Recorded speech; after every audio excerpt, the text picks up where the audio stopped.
60% of new managers fail within the first 24 months in their new role.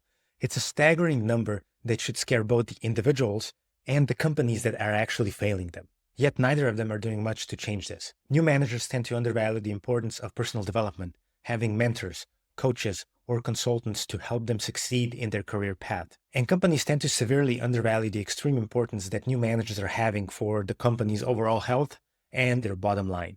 Not to mention the culture, climate, and overall well-being of the people within the company. That can have disastrous consequences for both the company and the individual managers. Don't believe me? Let's take a look at the research. So this article, Why Most New Managers Fail and How to Prevent It, pretty much sums up the research really well. Now, 60% of new managers fail within the first 24 months in their new role. That's a staggering number, and the consequences of those failures reverberate throughout the organization, often with a long-lasting impact. Your company may survive one or two bad managers, but if you have a string of bad new managers, that's going to have a ripple effect throughout the middle management and the upper management. The lower tier managers are the face of the company through the eyes of the employees. They're the ones that are interacting with them on a daily basis. And they're the ones that the employees decide on, do they want to be in the company? Are they going to be engaged? Are they going to show loyalty to the company? Or are they just going to pack up and leave? Companies tend to underestimate the importance that new managers have for their well-being. And that's a tragedy since we have all of the research right here. Okay, let's move on. When a transitioning leader is struggling, their direct reports perform 15% worse on average than those who report to a high-performing manager. They're also 20% likelier to leave the organization or be disengaged. People don't leave bad companies, they leave bad managers. If you're a transitioning leader or a manager, you need to be prepared. You need to have either the onboarding, mentoring, coaching, or consulting available to you to actually succeed. If you don't have those things, your team is going to perform 15% worse on average, and they're going to be 20% more likely to leave the company because of you. It's happened to me actually 3 times before. I didn't leave the company because I didn't like the company. I loved most of the companies, but I left because of bad managers. Bad managers can destroy a company, like legitimately destroy it. As an example, I was a regional operations director for 8 countries here in Europe for a food delivery company. So it took us around a year and a half to build a team that we actually wanted. Then we got a different boss. Within 6 months of this boss coming into this position, 80% of us have left. And now the company is truly struggling with the operations in the region. The competition is moving leaps and bounds over them. And what most likely is going to happen is that they're going to have to leave the whole region within the next 2 or 3 years. On the other hand, when new managers take the reins fully prepared to lead, they can have an equally positive impact on engagement and retention and prepare themselves for success in roles that are increasingly challenging, leading larger, more complex teams. 100% true. If you come in prepared, or even if you're not prepared, but you're willing to learn, you have mentors, you have coaches, you have consultants that are going to help you in your management and leadership journey, you're going to succeed. Your team is going to be successful. And as a result, others are going to be seeing the value that you provide, and they're going to be giving you more and more opportunities. So you're going to be progressing in your career further and further.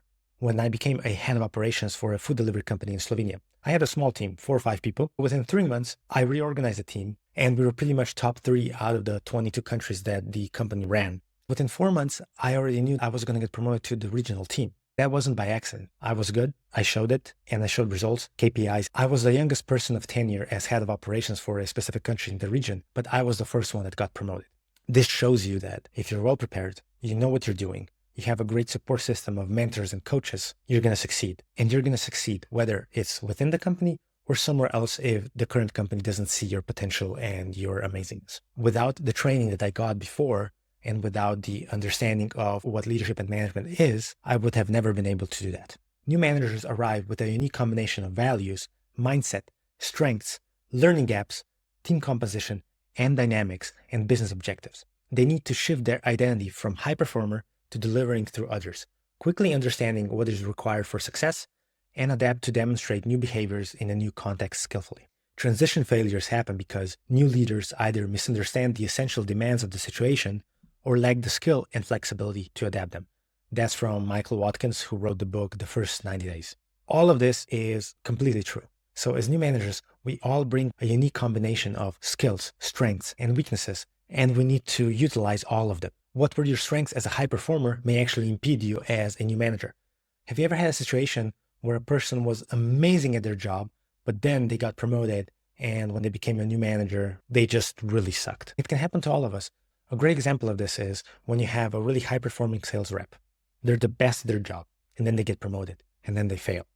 Now, why is that? Most of the time, when such a high performer gets promoted, they think that their way is the only way, and they just push through their agenda. They tend to undervalue the experience, knowledge, and skills of other people around them. They want to replicate what they did well as an individual performer to the whole team, and that usually doesn't work because we're all our own different personalities. We all have our different strengths and skills.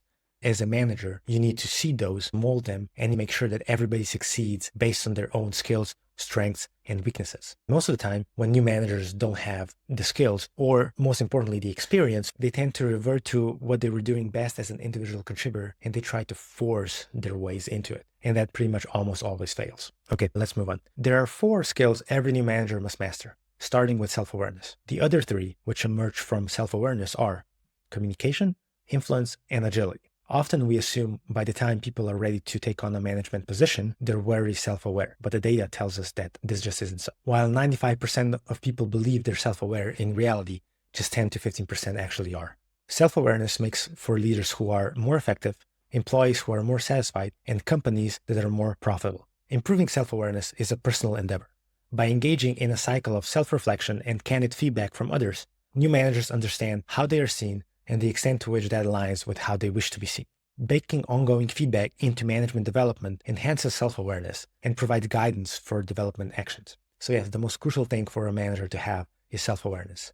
A lot of people think they have it, but pretty much almost nobody has. Self-awareness is key to becoming a good manager, a good leader, and overall a good person, because you want to develop yourself.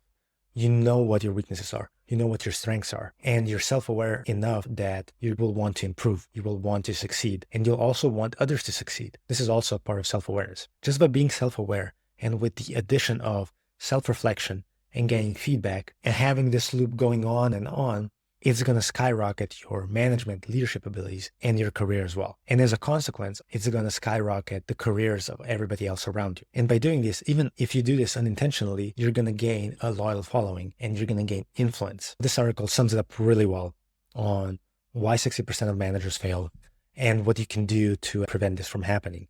And there are pretty much 2 things that you need to do. Be self-aware and get help. If you're wondering how to improve your self-awareness, check out this video here.